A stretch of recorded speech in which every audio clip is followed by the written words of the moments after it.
Tonight, Victoria's lockdown to be extended. Virus case numbers surge, but there could be some relief from tough restrictions. An Olympic hero's apology after breaking COVID rules within hours of arriving back in Melbourne. Victoria's weekend vaccine blitz as authorities target testing in the city's west. Also chaos in Kabul. Taliban bullets fly with the airport on terror alert. And the Bulldogs prove too good for the Bombers, bounding into the semis as Toby Green prepares for a tribunal showdown. Special finals coverage. Live from Melbourne, 7 News with Peter Mitchell. Good evening. Victoria's lockdown will once again be extended as the Delta outbreak continues to hit the city's northwestern suburbs. 92 new cases and no path to freedom. But leading experts believe there are choices when it comes to easing some of our harshest restrictions. Devastating but not surprising. Hopes of freedom on Thursday dashed. It is not going to be possible for us to be able to open up our Victorian community in just a couple of days' time. 92 new community cases today, the source of a third still being investigated. It's our highest day of cases in just under a year. It's bloody tough for everyone. It's incredibly difficult. When this lockdown started, there were 6 new cases announced. It was meant to be for just a week, but 24 days in, there's no sign of it slowing, largely caused by people breaching rules or waiting too long to get tested with symptoms. These are extraordinarily difficult decisions, but we've got to a situation now where I just don't think Melburnians can tolerate this level of severity of lockdown. We'll need to ease some things. 1 in every 500 being tested has the virus. Of our close to 800 active cases, about 500 of them are in the north and the west. 12 of today's new cases are linked to the Broadmeadows cluster, another 12 to Newport, 7 to Shepparton, 7 to the households of the school clusters and 4 to the Woolworths at Altona North. In New South Wales, another new grim record, more than 1,200 cases plus 6 more deaths. Our Premier today confirming extra allocations of vaccine won't go to Sydney as it announced plans to relax some rules like outdoor gatherings in 2 weeks. It's also not a national plan for picnics, just quietly. So the notion of giving up vaccine that could have been in Victorians' arms so that people in other states can go and have picnics, no, that's not what we're doing. What we are doing is waiting to find out how big the bitter pill of a longer lockdown will be. It's not exactly a newsflash. Like, if you've got nearly 100 cases today, we're not going to drive that down to 0 or to very low numbers and they're all isolating away for us to safely be able to have big changes to the rules on in just a couple of days' time. We could certainly ease off on playgrounds. I wouldn't ease off on the curfews personally because I think we're all at home anyway pretty much. But we could ease off on maybe letting back a couple of different classes each day, so there might be a third of the school back at certain points in time. And Paul Dowsley joins us now. Paul, we're still waiting to learn just what this longer lockdown will look like. Mitch, it's lockdown limbo again. The Premier this morning said that any easing to any restrictions would come before Thursday, but not tomorrow. He also hinted that if there are any changes to regional Victoria, that it would happen outside the hotspot of Shepparton. He hopes to get us out of this lockdown by bringing case numbers down rather than waiting for our vaccination rates to get to 80%, because at the rate we're going now, Mitch, that will take us about 9 weeks. Paul Dowsley by the Yarra, thank you. An Olympic medalist has turned himself into police after brazenly flouting lockdown within hours of his return to Melbourne. Boxer Harry Garside is the latest in a list of high-profile people caught out breaking the rules. He represented our country at the Tokyo Olympics and won a bronze medal. But less than a day after landing in Melbourne, boxer Harry Garside came out punching at lockdown rules. I love Melbourne, honestly. Can't go to the gym right now. Can't leave 5K to your house. Can't see your friends, your family. But you can go to the Bottle-O. What a time to be alive.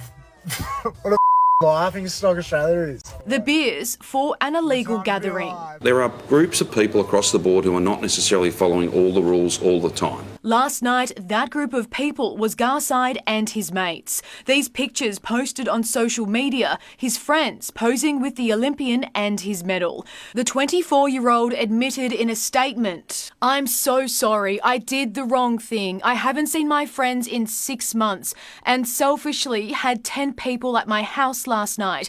I know it was the wrong thing to do and there's no excuse." The athlete has told 7 News he's taken himself to police and told them about his blatant breach. He says he will now accept any fine or punishment that comes his way. Caulfield Cup winner Mark Zara is the latest jockey fined over an illegal Airbnb party. 4 other riders, including Jamie Carr, have been fined and suspended. And as for social media influencers on a girls' night... Police won't say if they have to face any music. Cassie Zervos, 7 News. It has been a record weekend of vaccinations with more than 85,000 doses administered yesterday. Estelle Griepink is at the Peanut Farm Reserve walk-in clinic in St Kilda, and Estelle, that pop-up site is set to continue. Well, Mitch, the government had been considering keeping this site open due to its popularity, and tonight we can confirm it will stay open until at least Thursday this week. The site's been doing up to 700 vaccinations a day, and this announcement is timely given new exposure sites have been added to St Kilda as we go to air tonight. Despite miserable weather and long queues, these St Kilda locals were determined. I just want to be vaccinated as soon as possible.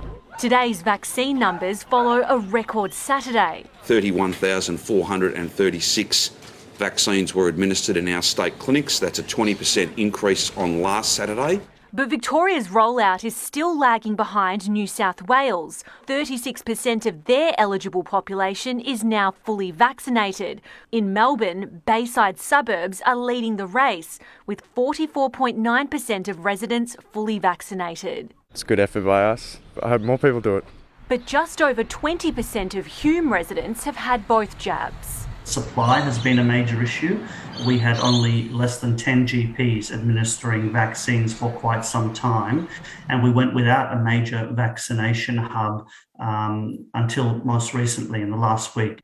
But regional Victoria is faring better. Queenscliff has the best vaccination rate anywhere in the country. 85% of residents there have had their first jab. We're also the oldest community in Australia, so I think it makes sense that we would want to get vaccinated and needed to get vaccinated. A no-fault compensation scheme has now been launched for anyone who suffers a serious side effect. It means that people should be more comfortable that government is actually buying into this. Those still hesitant about getting the jab, given this word of warning. Anyone who thinks they're going to be travelling around the world without having been vaccinated, like, your vaccination status is going to be a thing. You're not getting a visa unless you have been double dosed. I just want to get out, so for my teenage years, so yeah, just get out. Estelle Griepink, 7 News. And leaders in faith and football are spearheading an impassioned plea to communities at the epicentre of Melbourne's growing outbreak. Tracy Macbeth is in Altona North tonight, and Tracy, authorities have brought in new voices to help spread this message. 2/3 of today's new cases are in Melbourne's north and west, including 4 new cases at this Woolworths. Authorities are using webinars to engage the community and welfare checks to monitor compliance. They're also calling in faith leaders and perhaps even places of worship.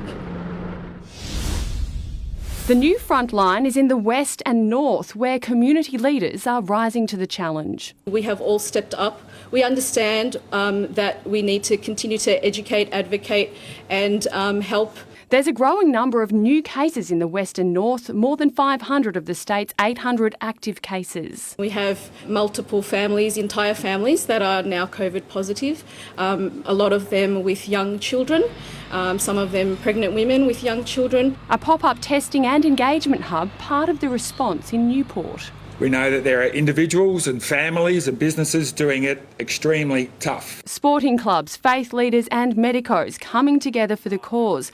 They'll be involved in webinars, welfare checks and sharing information. One local mayor wants to see places of worship become vaccination hubs. To all communities, Muslim, Buddhist, Christian, Jew, Hindu, Sikh, listen to your faith leaders and get vaccinated. Health authorities have ramped up compliance and welfare checks for residents in isolation. Of the 1,600 checks across the northwest, the overwhelming majority are doing the right thing. To the south, workers stopped at this Edithvale level crossing site declared Tier 1, joining the list of around 850 exposure alerts statewide. Decide if something is really necessary. Just because something's allowed doesn't necessarily mean that it needs to be done. Tracy Macbeth, 7 News. As we heard, we've had the strongest hint yet. You'll need to be double vaccinated to attend Melbourne's major events. April the 10th is being flagged as the likely date for the Formula One Grand Prix to return to Albert Park. And Daniel Andrews is suggesting vaccination status will matter.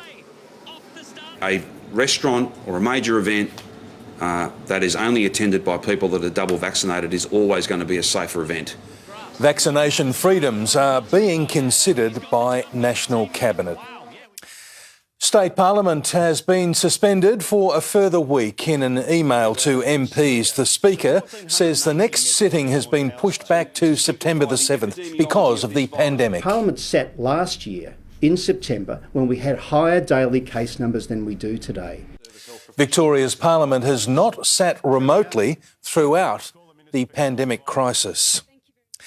State premiers are being put on notice over the economic damage that will come if they back away from a plan to reopen the country. With the nation's 2 most populated states locked down, leaders from at least 2 others appear focused on maintaining COVID zero. The country is split. Some states are open and living freely. We are the most free and successful community. Queensland's open. Others are completely shut down and hospitals are filling up. There were 1,218 cases. 773 active local cases. We have 10 people hospitalised with COVID-19. But all states agreed to the same vaccination targets that will put an end to lockdowns and reopen borders. Some premiers are today sticking to their promise. No way will we need a statewide lockdown once you get to 80% double dose. So hospitalisations become, in many respects, a more meaningful measure. Others now walking away. But what I don't want to do is, when we get to 70% 2-dose vaccination, deliberately infect our citizens, because hundreds of people will then die. Treasurer Josh Frydenberg warns the economy will suffer if states stay shut. How ridiculous would it be that you can travel to Canada but you can't travel to Cairns? You could go to Bali or Singapore, but you couldn't go to Perth. He says the country must learn to live with the virus and manage what will be a pandemic of the unvaccinated. It's unrealistic. It's a fallacy to think that you can eliminate COVID. No country has done so. Our health systems have been built to cope. Australia will get a sense of the economic damage caused by the lockdowns on Wednesday, when the national accounts are out for the June quarter. As things currently stand, Australia is on track for another recession. Meaning? And when the economy goes backwards, jobs are lost, businesses close, people lose their incomes. But the Treasurer is hopeful the economy will bounce back. Restrictions are eased. Consumers relish the opportunity to go out and spend again. The challenge will be giving people confidence to go out and spend when there are thousands of COVID cases in the community. Jennifer Beshwati, 7 News. The United States has warned another terror attack in Kabul could happen at any moment. With just days to go before America's involvement officially ends, there has been Taliban gunfire around the airport. Rapid gunfire as Taliban bullets push back desperate crowds from Kabul's airport. Their final hope of securing a new life by Tuesday's looming deadline now quickly slipping away. Have US troops begun retrograde withdrawal from the airport? We have begun retrograding. Can you say anything about the number who have left? No, I cannot. Those left still mourning. These the faces of all 13 Americans killed in Thursday's suicide bomb attack. But far from neutralising the threat, the US president warns another terrorist attack on the airport is expected within the next 36 hours as ISIS-K battles for control with what they see as a moderate Taliban. You see, they can't present one example where they have enforced fixed Islamic law punishments, where they have cut off a thief's hand, have stoned to death an adulterer, have stoned to death a murderer. Escape now looking bleak for those trapped. This Qantas Dreamliner touching down in the Middle East to transport Afghan evacuees to Australia. The only bright spot, baby Hover, just hours ago, born aboard a British rescue flight and into a far more certain future. In the United States, David Woywood, 7 News. Back home, a finals umpire controversy is set to dominate the footy talk this week. Tim Watson is here. Tim, Toby Green is in hot water.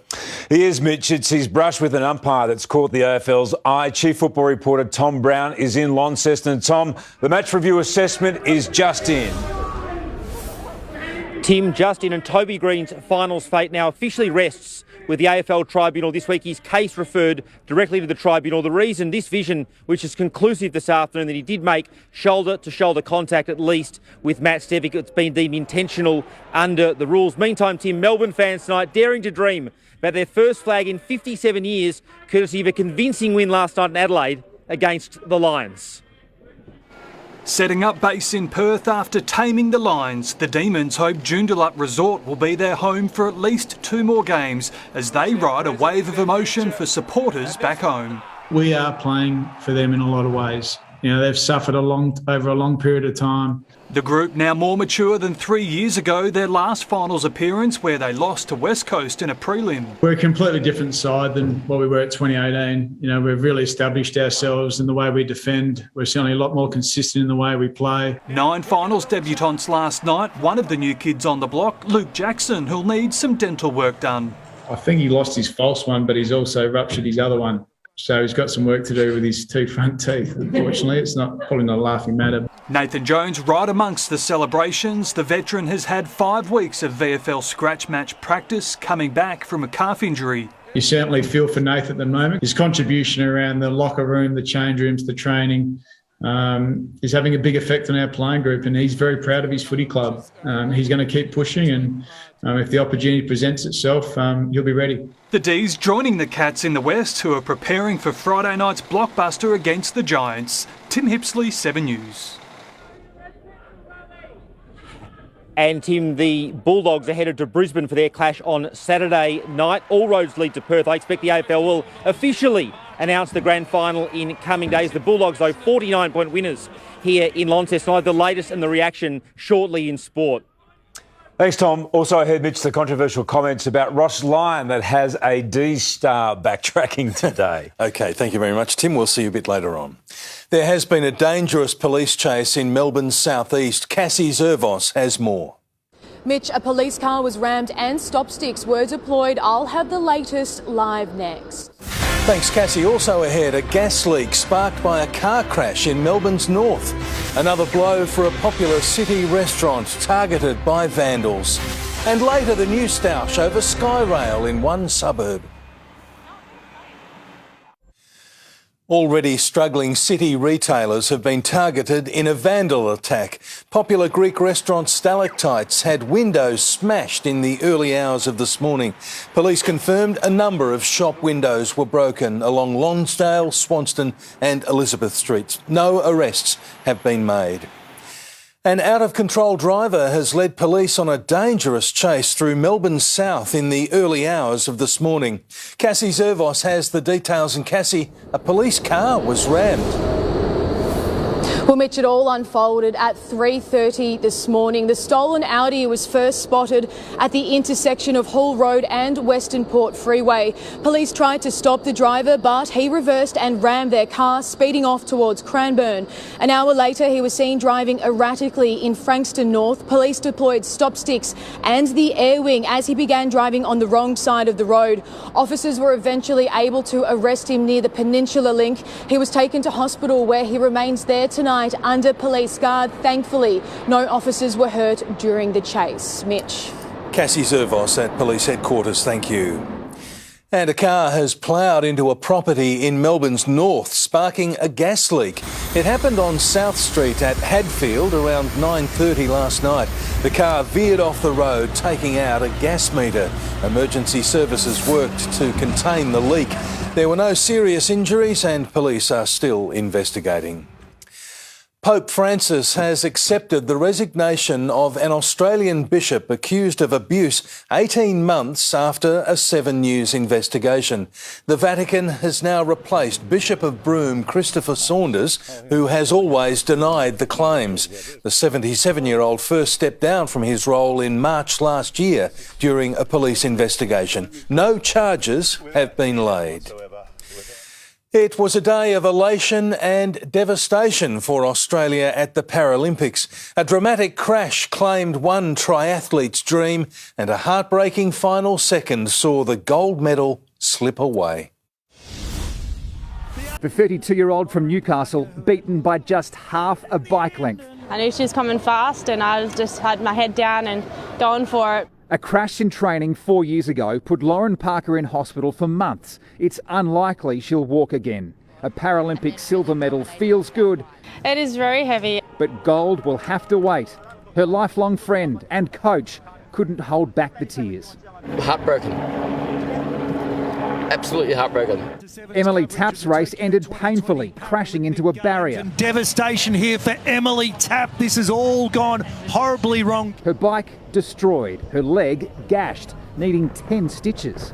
The course narrows around that corner and that barrier is very low, especially for para-athletes close to the ground in a hand cycle. Aussie officials say the course design is a little unusual, but all athletes were given a trial run in the days before the race. For the first time since Athens 17 years ago, our wheelchair rugby team finishes without a medal, beaten for bronze by Japan.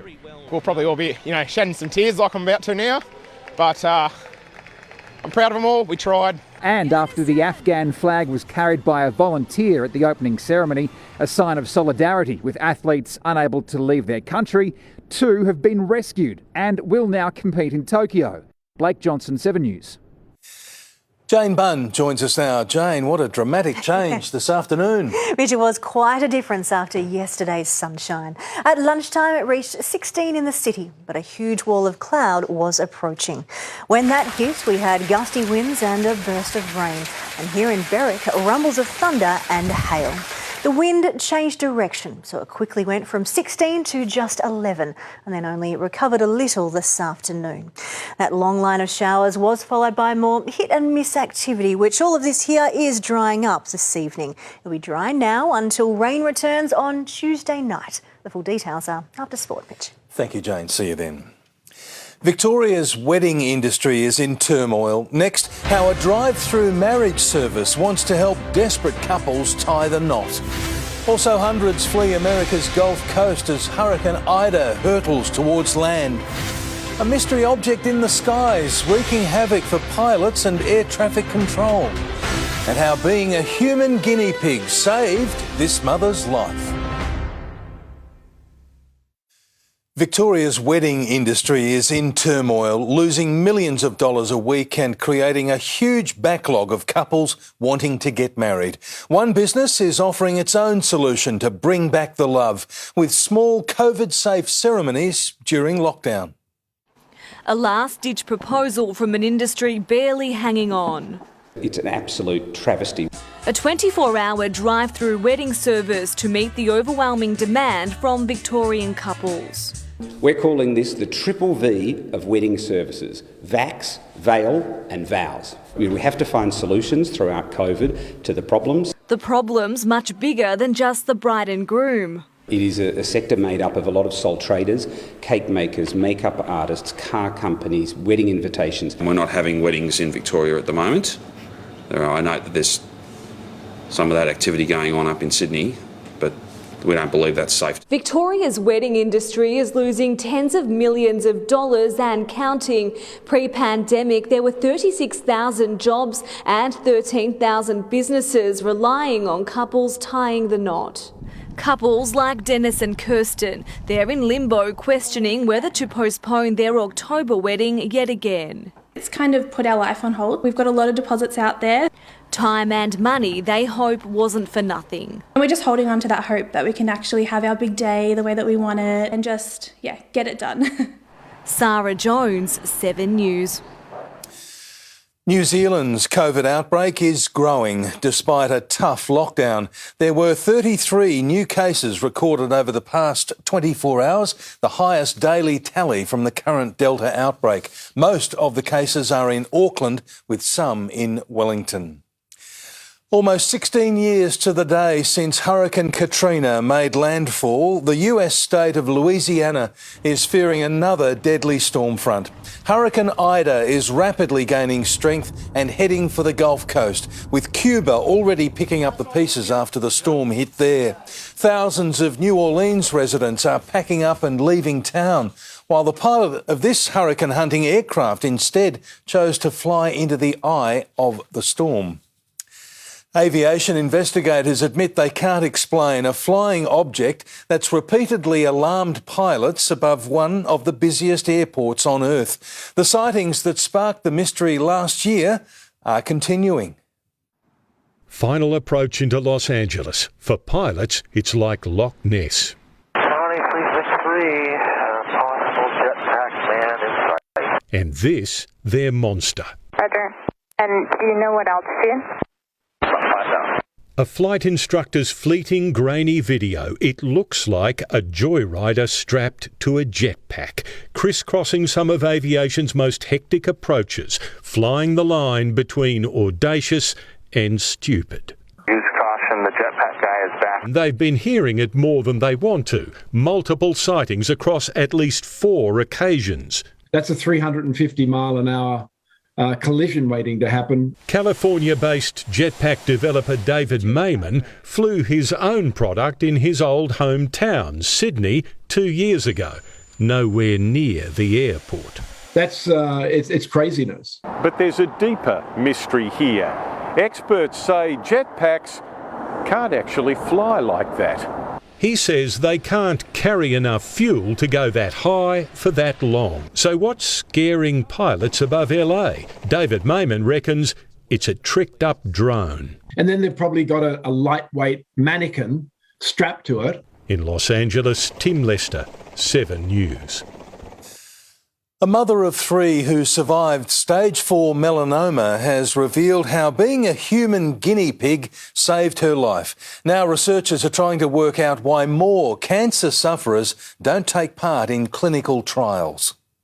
This was Karen Van Gorp on her 50th birthday. She was told it would be her last. I had a lump on my collarbone. I had lumps everywhere. I had them under my scalp. I had them under my skin. It was pretty horrifying. It was stage 4 melanoma. There was no cure, but Karen wasn't taking no for an answer. No, I'm going to beat this. I'm going to find a way to beat this. She did, researching every clinical trial on offer until she found one that matched her condition. This was going to work. It had to. There was no option. I had these 3 little boys and there's no way they were going to grow up without their mum. 3 months after trialling a new drug, 70% of her tumours had gone. Today, she's cancer-free. Researchers say she's among the minority. Only 5% of cancer sufferers are prepared to take a punt on clinical trials. The question is, why? A lot of people don't have much awareness about them and there are lots of barriers to participating. The UniSA researchers are appealing for anyone who has participated in a cancer trial to share their experience. If we can identify these gaps and provide that information back to these trials facilities as well as clinicians more broadly, that would be an excellent outcome. The clinical trial is the reason I am alive at the moment. Rosie Barnett, 7 News. There's a new fight brewing over Skyrail plans for Melbourne's southeast. Next, see the artist's impressions locals hope can force a backflip. Also, new advice to put your pet in your will. Arson suspected as a shed goes up in flames northwest of Melbourne.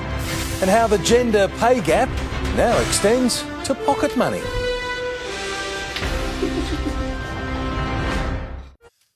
Police suspect an arsonist started a shed blaze in Melton. Detectives are investigating the fire in an abandoned shed on Gateway Drive just before 4 o'clock this morning. Fortunately, there were no neighbouring buildings and no reports of any injuries. Residents living in a bayside suburb in Melbourne South are taking on the state government over its plans to build a giant Skyrail. Now, for the first time, they'll see how the enormous structure is set to affect their community. For close-knit locals, the small suburb of Parkdale is more like a village. Now the Bayside precinct is about to be hit with the biggest change in its 100-year history. I'd say probably 99% of the community are up in arms about it. They don't want it. They'd prefer for it to either go under, rail under road, or just to be left as is.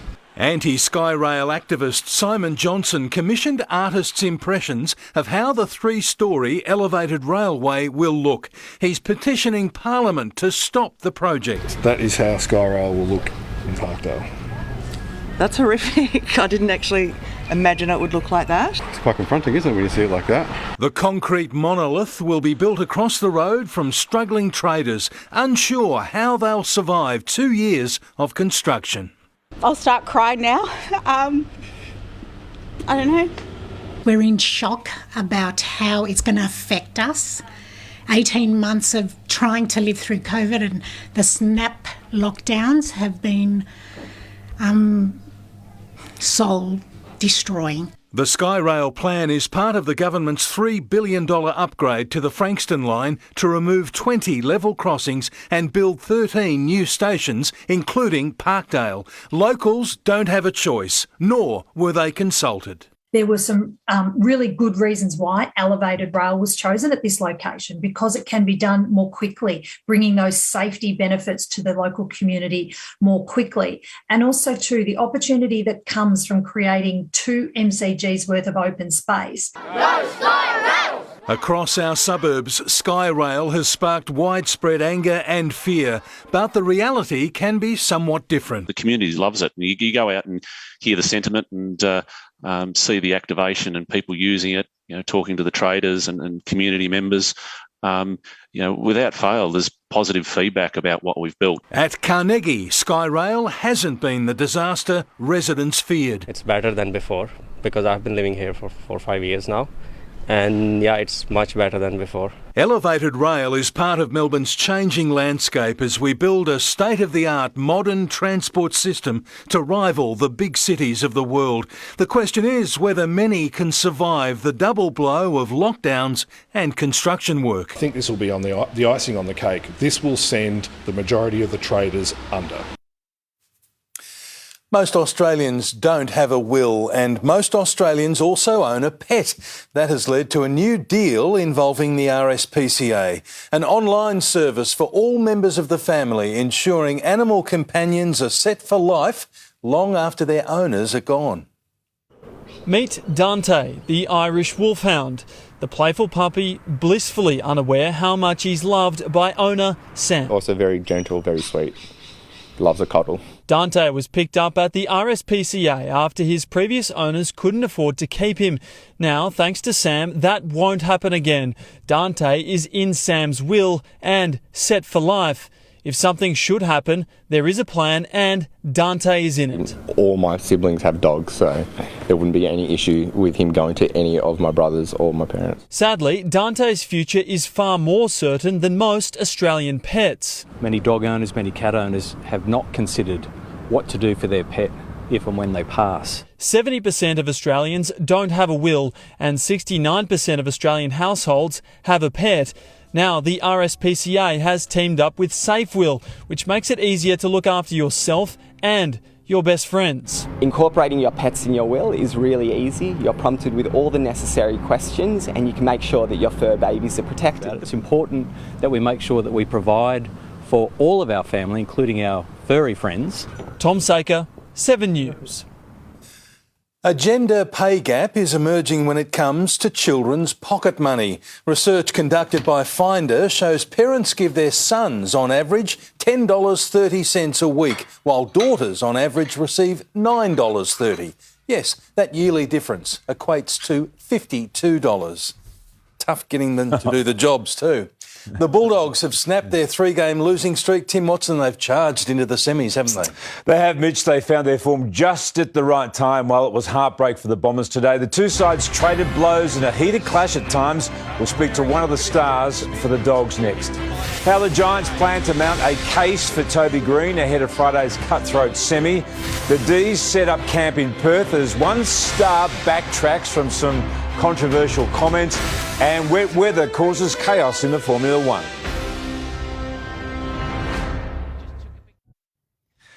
Welcome back to Big Sunday. The Bulldogs found the perfect time to recapture their best, dominating the Bombers today to stay in the premiership race. Essendon's final woes have continued, becoming the first side in 55 years to be held goalless in a second half of a final. Cold and wet, but the Bulldogs got it done. And they march into the second week of the finals.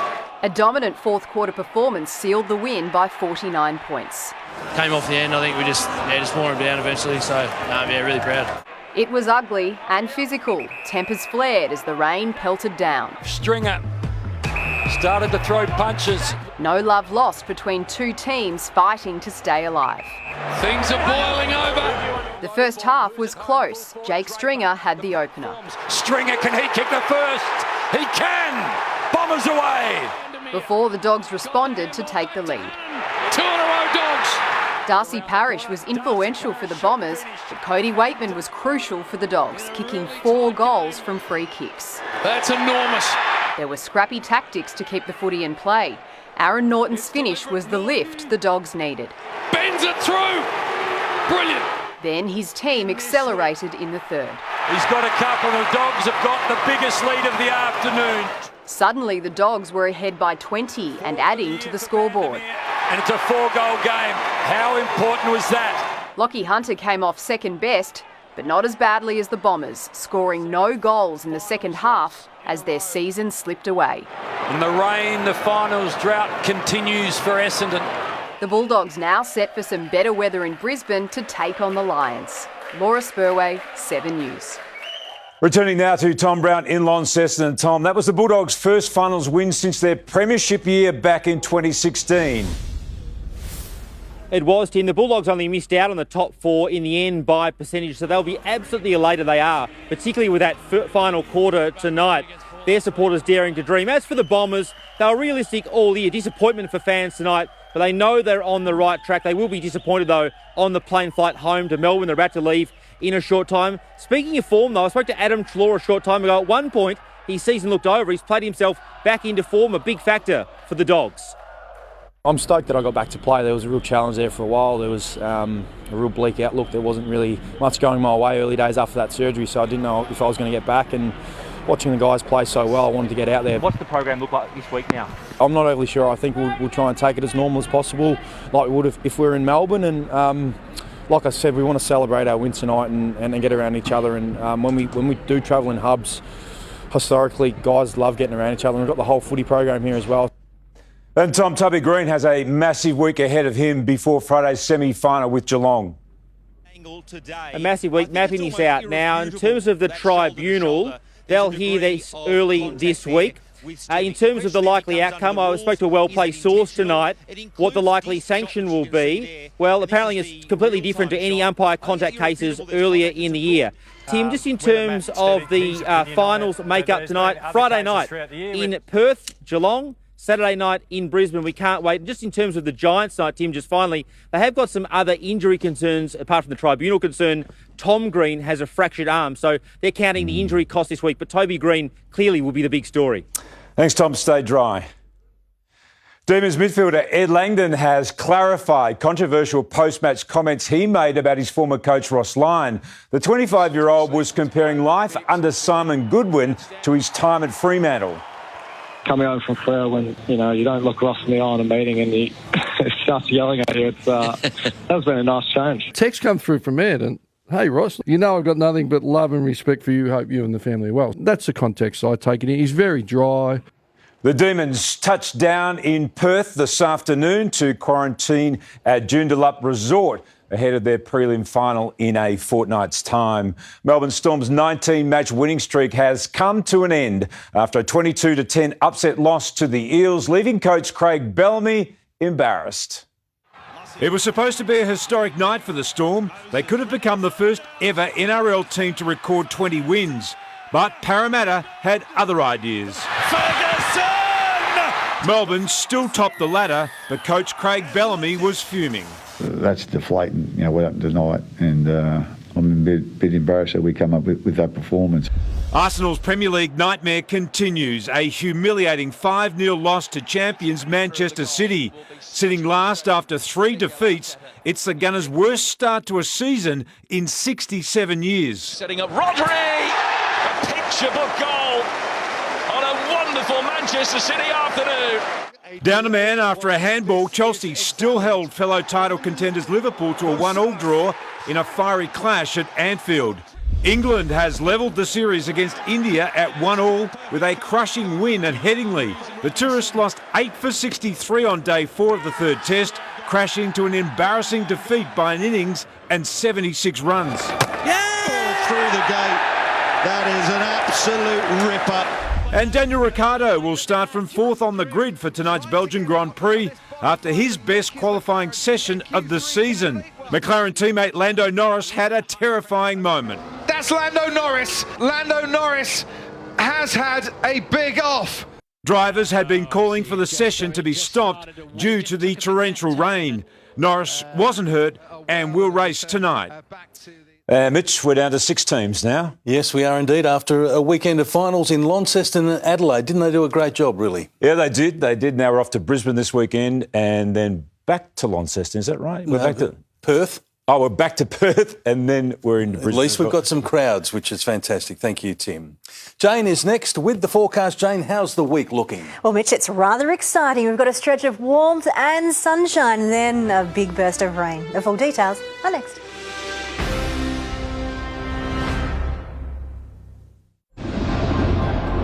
Hello again. A burst of showers brought a cold change, but there's more warmth and sunshine on the way.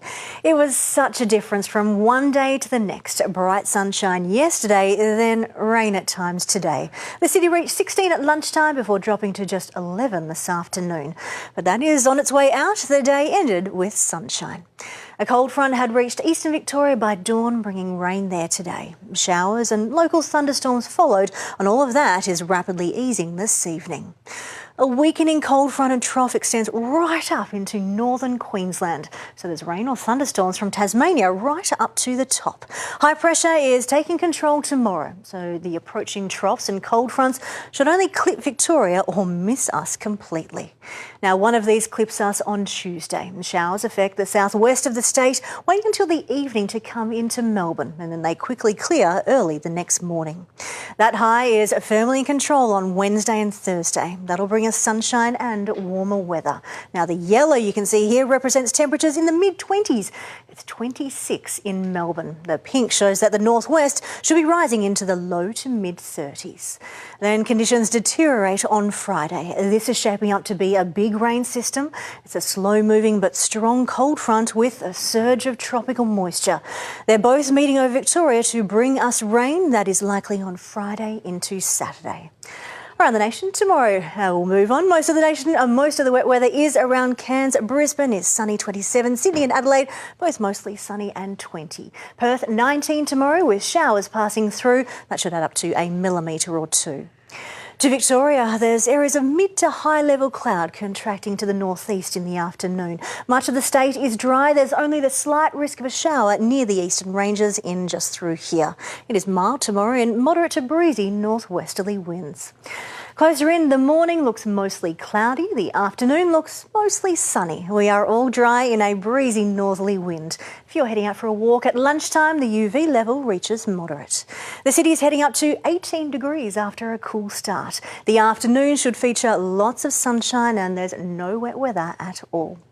To the 8-day outlook, and here comes our stretch of warm weather. It peaks at 26 degrees on Thursday, so we have a cracking start to spring. On Tuesday, the last day of winter, it's a top of 21, a fairly cloudy morning, then a mix of sun and cloud in the afternoon. In the evening, that's when we have the chance of showers, most of those in southern suburbs, and it's not much at all. Bright sunshine Wednesday and Thursday, that's our 23, then 26. It's a warm start on Friday, then temperatures tumble, and we could be in for a lot of rain with showers over the weekend and back down to 15 degrees. It is 18 for tomorrow. The morning is mostly cloudy. The afternoon is mostly sunny. That's ahead of those rising temperatures this week, Mitch. It's great to reach the roller coaster of spring, isn't it? Indeed. We'll get some winds with that, but 26 should be amazing. Yeah, we'll take that any day of the week. Thank you, Jane. And that's the way it is this Sunday, the 29th of August. Thanks for your company. For now, from the 7 News team, good night.